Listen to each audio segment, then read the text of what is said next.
Good morning, Standard 5 students. Today I'll start revision of chapter 5. So, with lots of hard work, I have prepared this revision at a glance for you. So, you must revise your chapter and see this video very nicely, so that if any problem you have, you can solve your problem. So, some revision questions also I have given, so that you can understand the pattern of the questions. Okay, students. So, you will see this video and you will do your revision work. I hope so. Let us start the revision. So, let us see what are the notes given in this video for you. First is matter. Now, the chapter is solid, liquid and gas. So, first we will know about matter. What is matter? Matter, anything that has mass and occupies space is called matter. So, the air, you yourself, you also occupy space and you have mass. That's why you are also a matter. So, everything in this world is made up of matter. Now, molecules. All matter is made up of very small particles called molecules. So, the smallest particle that makes a matter is called molecule. Atoms. Molecules are further made up of smaller particles called atoms. So, molecules can be broken into smaller particles. These particles are called atoms. Now, let us see about intermolecular space. The space between two molecules is called intermolecular space. Intermolecular force. The force between the molecules is called intermolecular force. So, between the two molecules there is a force of attraction between them. So, that force of attraction between two molecules is called intermolecular force. Now, let us see about states of matter. So, you know that matter exists in three states: solid, liquids and gases. So, what are the properties of solids? They have a definite shape and a definite volume. All particles are very close to each other. You can see in the picture also, particles are very close. The first number picture you can see, the particles are very close to each other. They are tightly packed. So, they have definite shape and definite volume because they don't have space between their molecules and they cannot move because no space is available for movement. Now, about the liquids. Let us see about the liquids. So, liquids have an indefinite shape and a definite volume. Particles are not very close to each other. You can see in the liquid molecules how it is arranged. You can see liquids that they have some spaces between the molecules. They have some spaces so that the molecules can move. That's why liquids can flow and they don't have any definite shape. They take the shape of the container in which it is kept. Now, let us see about the gases. Gases have indefinite shape and an indefinite volume also. So, particles in gases, you can see how they are arranged. They are very far apart. Now, particles of gases are very far apart and move freely. You can see in gases that particles are, spaces between the particles are more.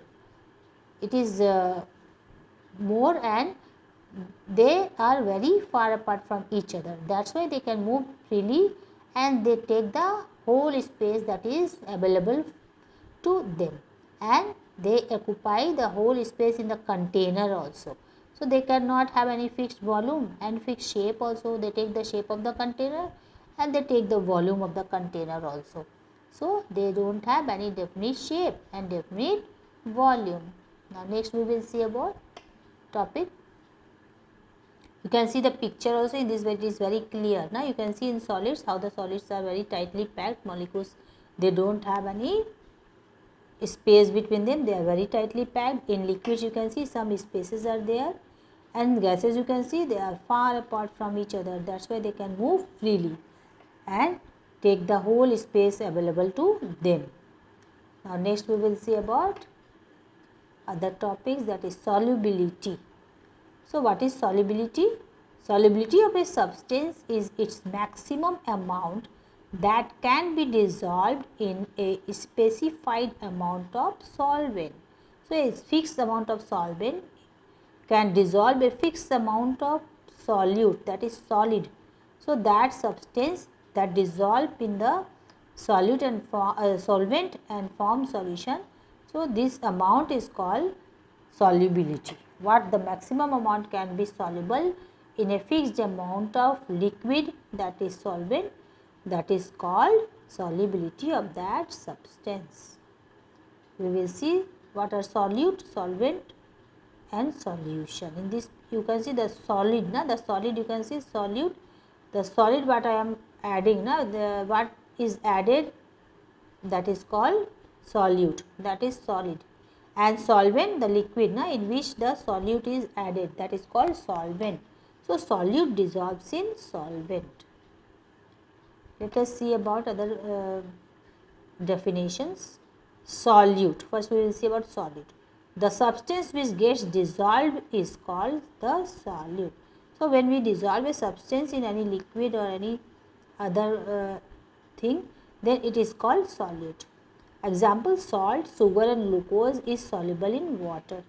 Solvent, the substance in which the solute dissolves.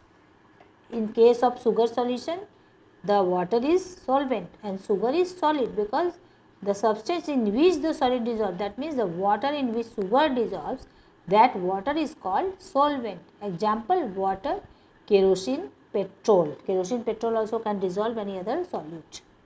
Now, solution. When a solute dissolves in a solvent, a solution is formed. Like sugar dissolves in water, then sugar solution is formed. That is given for example. Now, you will dissolve salt as a solute in the solvent water, then it will form a salt solution. Now, next we will see solubility of solids in water. So, most solids dissolve in water. Example, sugar, salt, washing soda, baking powder and soap are soluble in water. When we will dissolve them in water, they will disappear. But some solids do not dissolve in water. Examples, chalk powder, sand and mud. They are insoluble. They do not disappear in the water when they are dissolving in the water. So, they do not dissolve in water. Now, next, miscible liquids and immiscible liquids. The solubility of liquid in water. So, what are miscible liquids? Liquids which mix together in all proportions and form a single layer are called miscible liquids. They form a single layer, they do not show any double layer, separate layer. So, they are called miscible liquids. Liquids which do not mix with each other and form separate layer are called immiscible liquid, like oil and water. Oil will float over the water and it will form a separate layer, that is immiscible liquid. Now, next is they are separated by the process of fractional distillation, and immiscible liquids are separated by using separating funnel. The funnel will separate the lower liquid first, and after that upper liquid that forms a separate layer, it will be separated afterwards. Now, solubility of gases in water. Some gases dissolve in water. Examples, oxygen, carbon dioxide and nitrogen are soluble in water.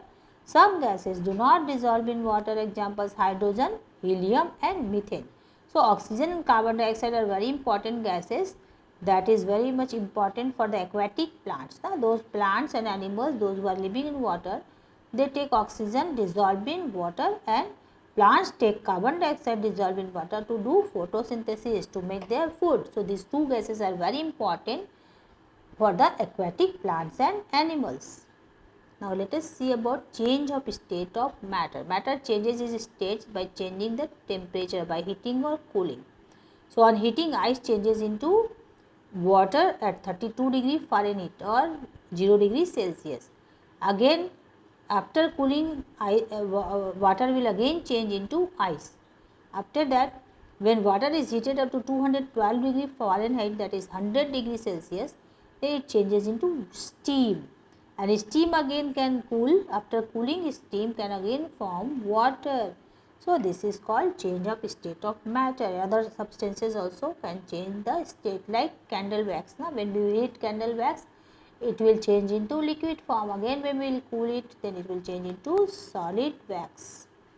Now, melting.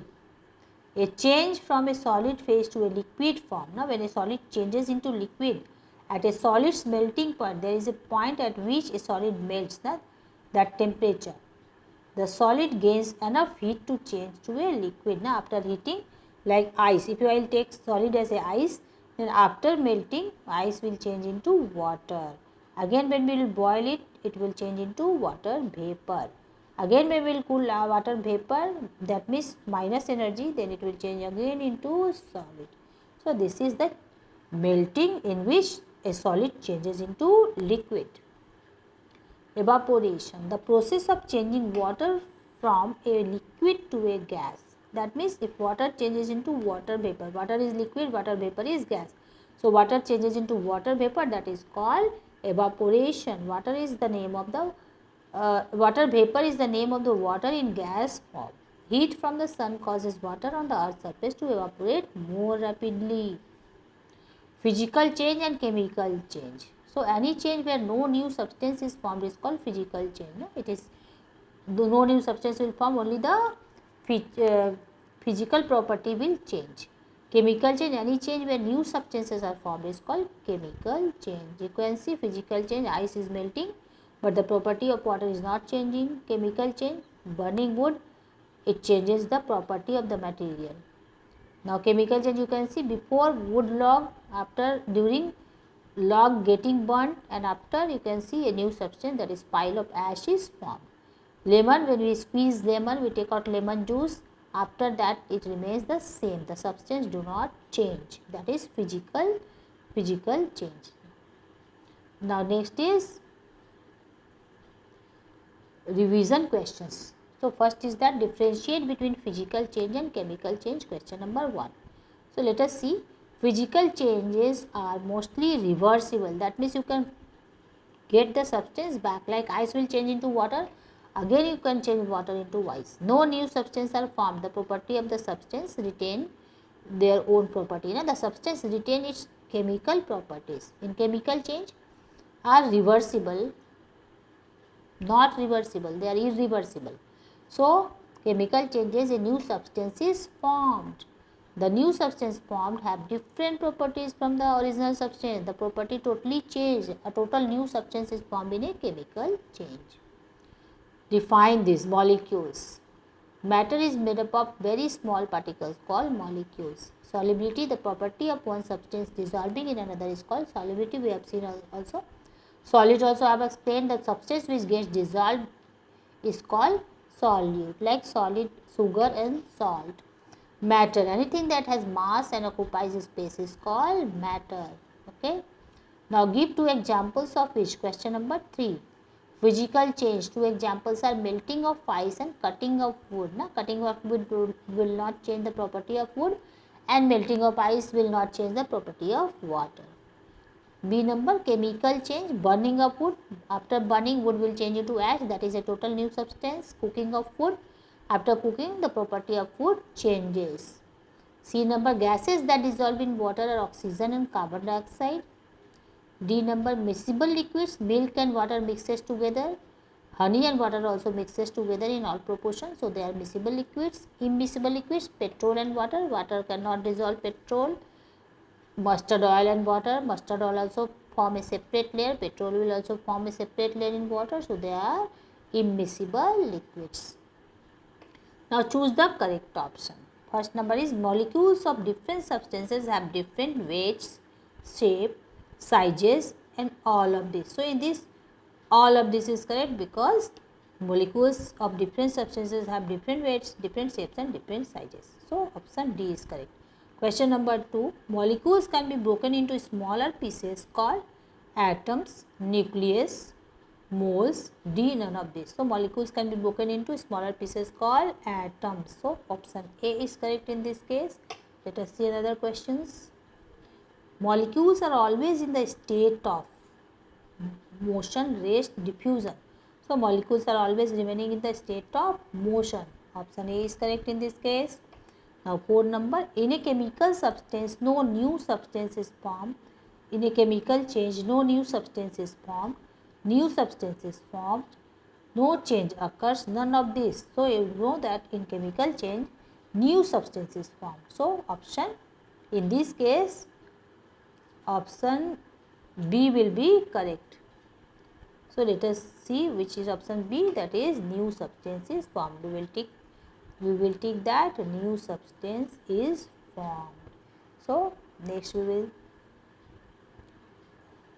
see that 5 number. The molecules in gases are A, very close to each other, B, far apart from each other, C, slightly away from each other, all of this. So, we know that they are far apart from each other. So, we will take the option B, far apart from each other.